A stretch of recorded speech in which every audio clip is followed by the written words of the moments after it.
taking up our voters card, mobilizing, reminding women that we are the biggest voters in this country. And before these senior women can come and start telling them, Wamama hoye, ati to support one of our own, we will remind these women how this government has failed women. When I say the president hates the women of this country, I mean it. In the same forum yesterday, we saw a whole elected governor begging for a comment on the 2/3 gender rule. What does that say? And the comment that he told her was, are you sure you want to say something? A subtle threat. I didn't take that lightly. I was like, hey? And even when he finished, he said, I want to take a vote. All those of the opinion, aye. All those of the contrary, he says, shut up. So what is he telling us, the young people and the women of this nation, that we have no right to talk, align, and hold them accountable? But what we are saying, Senator and the team for the Mwanainchi, the young women of this nation are rallying behind you. They are silent, they are mounting themselves, they are organizing. We are waiting for the platform, Mr. SG. Corruption, and focus for me will be around the Ministry of Health and SHA. You realize this is an area I've given a lot of attention, and you have seen me even at one point have a very intense altercation with the architect of corruption in that ministry, Honorable Duale. Honorable Duale constantly plays politics with the people of this country. You have seen the Auditor General has given reports not once, not twice, whereby lots of money have gotten lost from SHA. And I'm here to tell you that I sit in the Health Committee, and I can confirm that 10.1%. 10.1%. So the true inflation that affects the common Mwanainchi stood at 10.1% against the lies we keep on being told 4.5%. We are being told that the economy has stabilized and has grown. And as my colleague Babu has said, how many youths have been employed? What has been the reduction in the level of unemployment? How many people are working? And what has been the change in the disposable income for the last 3 years? Many Kenyans, when you look at your pay slip, those who are lucky to have a pay slip, you can see how emaciated, how mutilated it has been from 2022 to 2026. Kenyans, the lies are becoming just too much and unbearable. As a country, as a generation, we cannot allow these lies to continue. Corruption, and focus for me will be around the Ministry of Health and SHA. You realize this is an area I've given a lot of attention, and you have seen me even at one point have a very intense altercation with the architect of corruption in that ministry, Honorable Duale. Honorable Duale constantly plays politics with the people of this country. You have seen the Auditor General has given reports not once, not twice, whereby lots of money have gotten lost from SHA.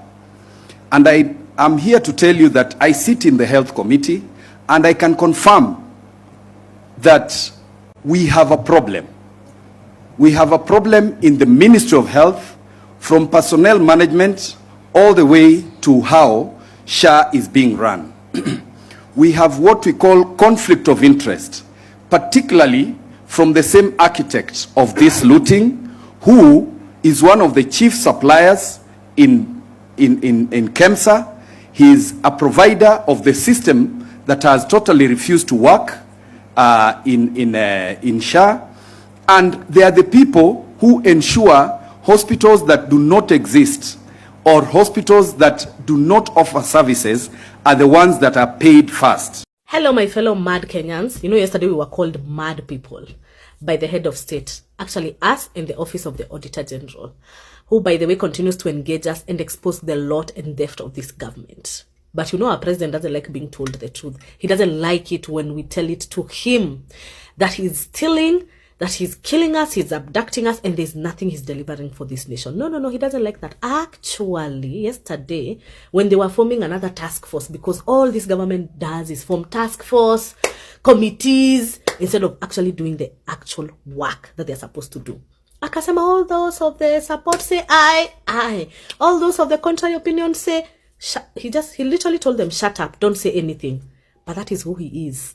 Over and above name-calling the young people of this nation and name-calling Kenyans, he continues to remind us that he's a dictator who will not tolerate contrary opinion and will not tolerate anybody who tells him he is a fake.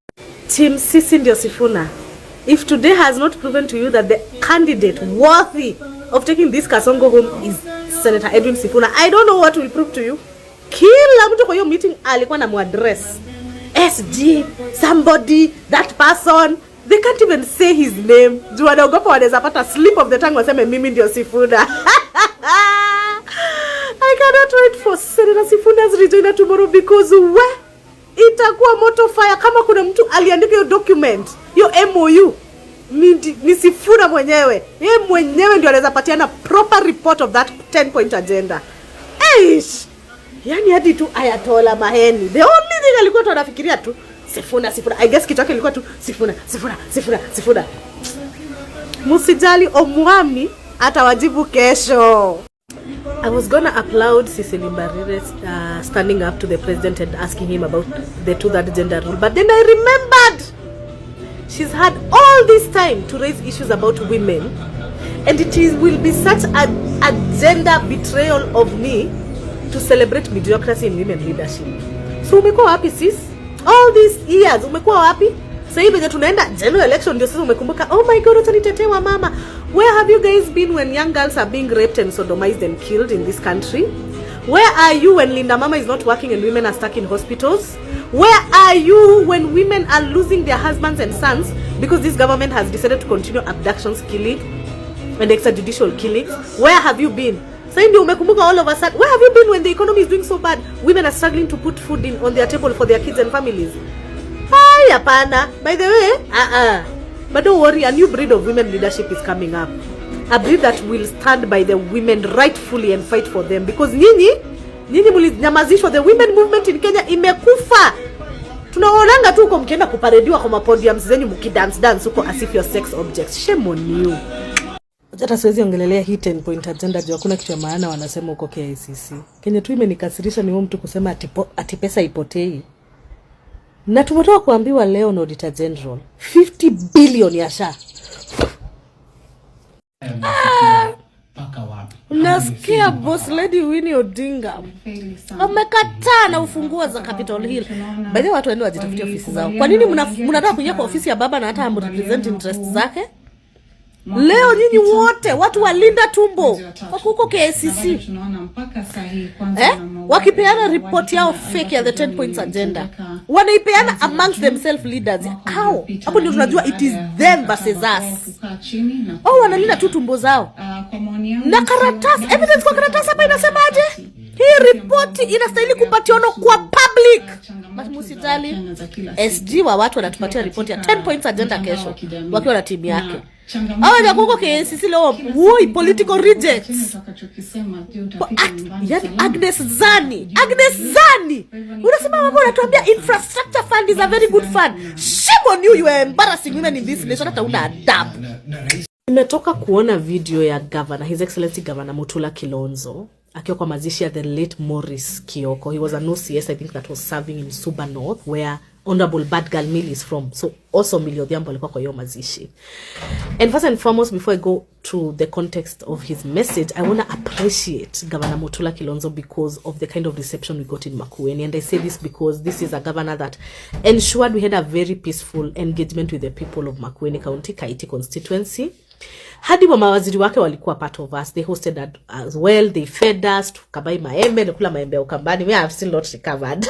Hiyo maembe ni poa. And I saw the difference between that and in counties where we've gone, where governors have even threatened us not to go, and they have organized goons on behalf of states. And so it was such a refreshing engagement to be part of in a county where, you know, there's so much peace. Like the police watu walikuwa natukaribisha, wanatumia karibuni sana, mko aje, wacha tuwasindikishe. Just like, hamtaki kutushoot, hamtaki kutupia tear gas. But that is what happens when the county boss is a man who understands rule of law, understand constitutionalism, understand the need for people to have peaceful assembly and the right for them to do that. And so for me, thank you so much.